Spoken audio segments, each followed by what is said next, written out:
Записывай комбинации у нас видео отработки у нас готов.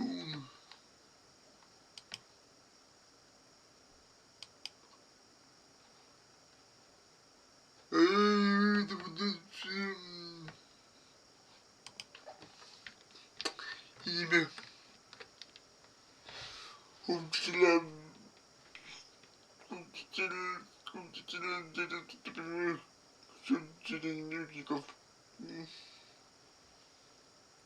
окей, чончики с контентом, например, кстати, тупые.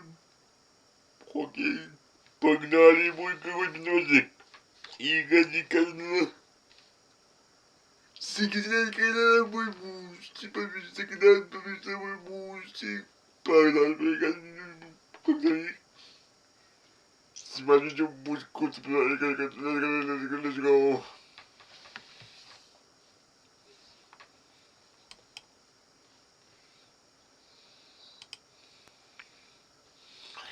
Я думаю, ты как надо. Погнали. Привет. Это Дженнет. Извините, я взломала ролик, чтобы сказать, что мой блог Яндекс.Дзен находится в описании. Спасибо за внимание.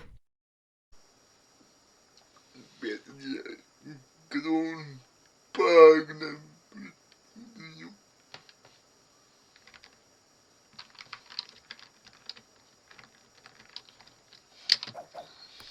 Учителя, какое самое идиотское сочинение, контрольную, вам когда-либо сдавал ваш ученик?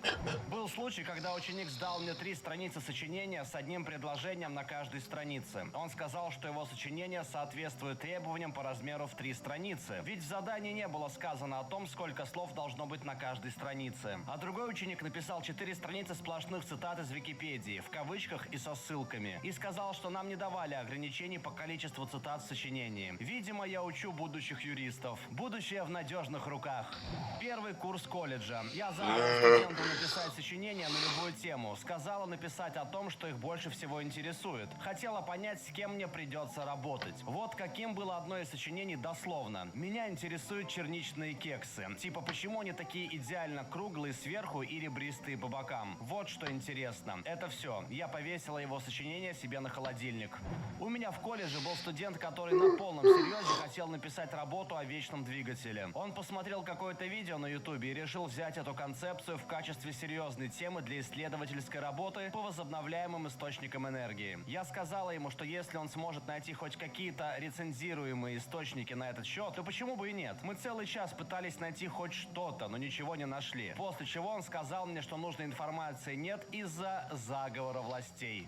Ученик 12 класса, который никогда не появлялся на уроках и не сдавал домашние задания, попытался пригласить меня позавтракать, написав на выпускном экзамене искреннее и личное сочинение. Он закончил его словами: «Мистер Смит, я знаю, что это не то, чего вы ожидали здесь прочитать, но я написал то, что знаю и чувствую». Да, он написал «чувствую» большими буквами. Я все равно его завалил. Изменено. Просто чтобы прояснить, тема выпускного сочинения вообще не касалась личной жизни, чувств и так далее. Я попросил их сравнить или сопоставить произведения 1984 и «О дивный новый мир». В его работе не было ни того, ни другого. Это произошло около 7 лет назад, но насколько я помню, он вообще никак не упомянул ни одну из этих книг. И прежде чем продолжить, минутка полезной информации, не перематывайте. Дорогие подписчики, вы хотите стильно и недорого одеваться? Нет, Тогда рекомендую вам...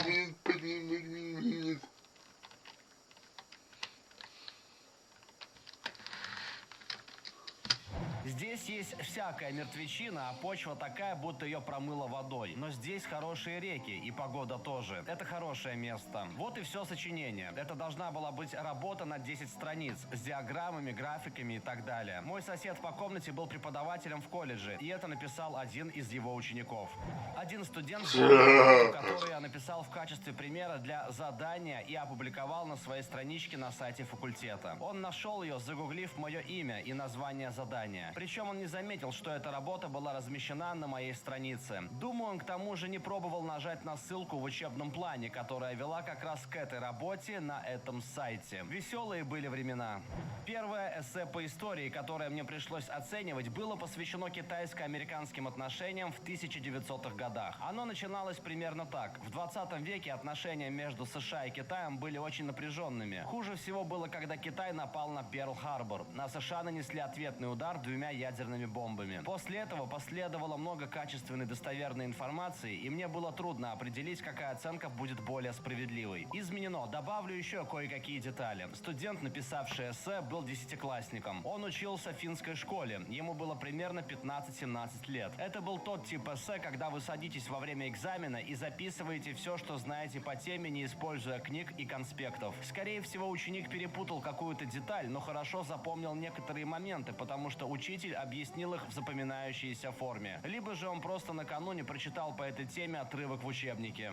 Чтобы оплатить налоговые счета, я недолго, около семестра, подрабатывал, подменяя учителей. Порой мне приходилось подменять того или иного учителя продолжительный срок времени, за время которого мне нужно было проверять работы учеников. Во время одной из таких работ мне досталась группа 11-классников, которые изучали историю Холокоста. Одним из заданий было написать короткое сочинение по документальному фильму об Освенциме. Одна из учениц в своей работе написала: «Я не понимаю, почему люди едут в этот лагерь. Он же вовсе не похож на место, в котором будет весело. Там нет ни каноэ, ни костров». Я не знал, как реагировать на ее сочинение, поэтому отложил ее работу в сторону от работ других учеников и оставил записку постоянному учителю, что хочу обсудить с ней этот вопрос, когда она вернется. Я понял, что за ту зарплату, которую мне тут платят как сменщику, я не собираюсь придумывать, как мне поступать в этой ситуации. По правде, самому учителю, скорее всего, тоже платят недостаточно, чтобы он как-то разруливал подобные ситуации.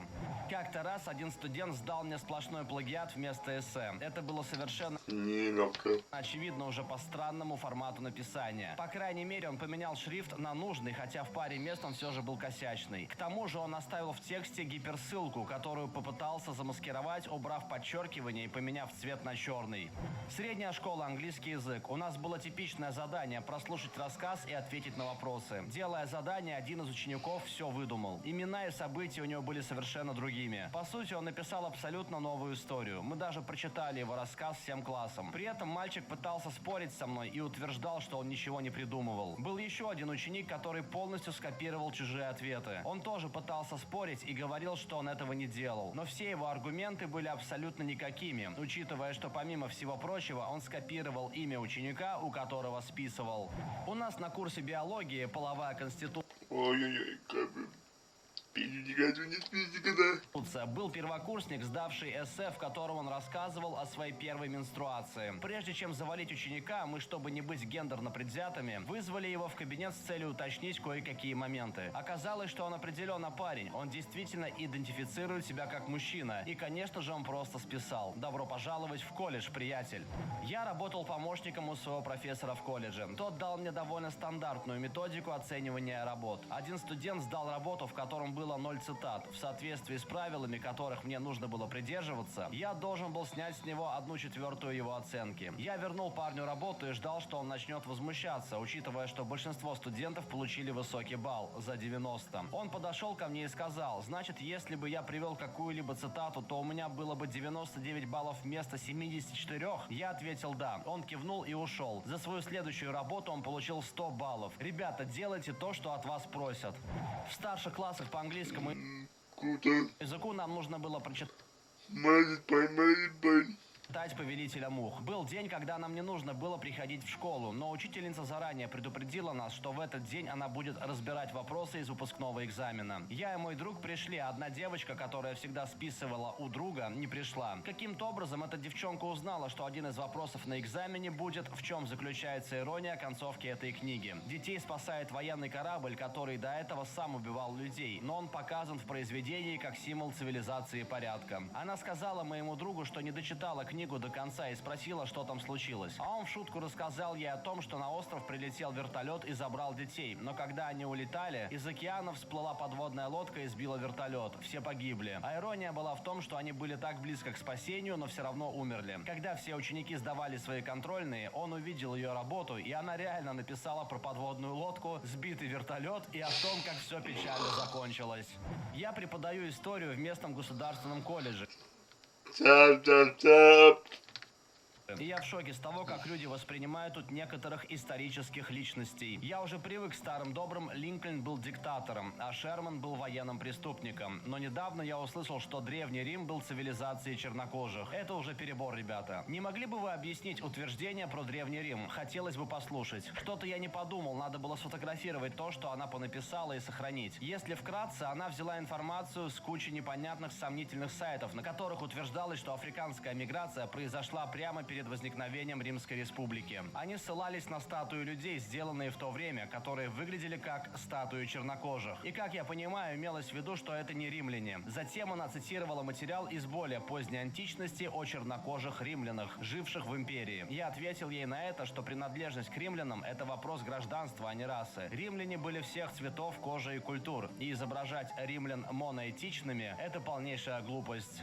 Я работаю учительницей английского языка в старших классах. Некоторое время назад я задала своим ученикам письменное задание, в котором они должны были придумать свой собственный миф о сотворении мира. Мы с ними прочитали несколько мифов о сотворении мира из разных культур и отметили их сходство и различия. А теперь, по сути, им нужно было рассказать свою версию того, как впервые что-то появилось в нашем мире. Мое любимое сочинение называлось «Почему деревья?» или что-то в этом роде. Все сочинение состояло всего из одного предложения. Я не помню точно, но думаю, что оно было какое-то такое. Серьезно, деревья, почему именно они? Я посмеялась, поплакала, поставила 0 баллов и пошла дальше. Изменено. Для всех, кто переживает за моего ученика или расстроен тем, что я так безжалостно с ним обошлась, я могу вас успокоить, надеюсь. У нас были хорошие отношения с этим учеником. У нас обоих было схожее чувство юмора, и мы отлично понимали друг друга. Своим сочинением он просто попытался рассмешить меня и одновременно признаться, что он просто не успел выполнить задание. Я поговорила с ним на следующий день, мы посмеялись, и я дала ему дополнительное время, чтобы он смог написать нормальное сочинение. Это было в начале года, а к концу года он сдал мой предмет на 4. На выпускном курсе со мной учился богатенький чел, который Круто. платил мне за написание его работ для занятий по творческому письму. В общем, у нас была с ним неплохая договоренность. Он платил мне $75 за страницу с бонусом в $50, если работа была на 5. Один раз он кинул меня на бабки, когда я написал 5 страниц для работы, для которой требовалось написать минимум 4. Он посчитал, что не должен платить за лишнюю страницу, ведь я мог уложиться в минимальное требование. Ко всему прочему, я узнал, что он получил 5, а мне сказал, что работа была на 4. Я сильно разозлился на него, поэтому для следующего задания я написал 3-страничное эссе про легенду фильмов для взрослых 70-х годов Джона Холмса и его здоровенный пенис. Я рассказал про трагическую жизнь Холмса, после чего на целую страницу написал о том, как я, тот богатый чел, купил себе помпу для пениса и как часто я использовал ее, чтобы увеличить свой крохотный писюн. Я не прилагал никаких усилий, чтобы сочинение выглядело так, будто его написал он. При этом то, что я написал, конечно же, никоим образом не имело никакого отношения к заданию. Я лишь хотел, чтобы он в последний момент прочитал работу и понял, что ему нужно быстро написать новую, чтобы успеть к сдаче. Но он так ее и не прочитал, просто сдал работу. На следующей неделе учитель вернул ему сочинение и заставил прочитать его перед классом. После этого мы больше никогда с ним не работали. Идешь нахуй, Пит, ты все еще должен мне $125. Большое спасибо за просмотр. В комментариях под видео, учителя, напишите, какое самое идиотское сочинение контроль. Надо гневно.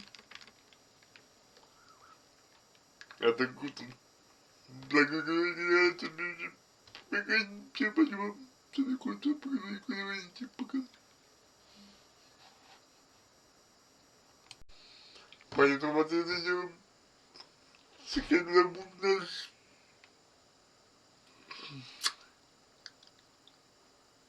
Вот и ночь. Спить, всегда тебе приходит. Всем спасибо за это видео. Всем пока. Всяким всем пока. Очень.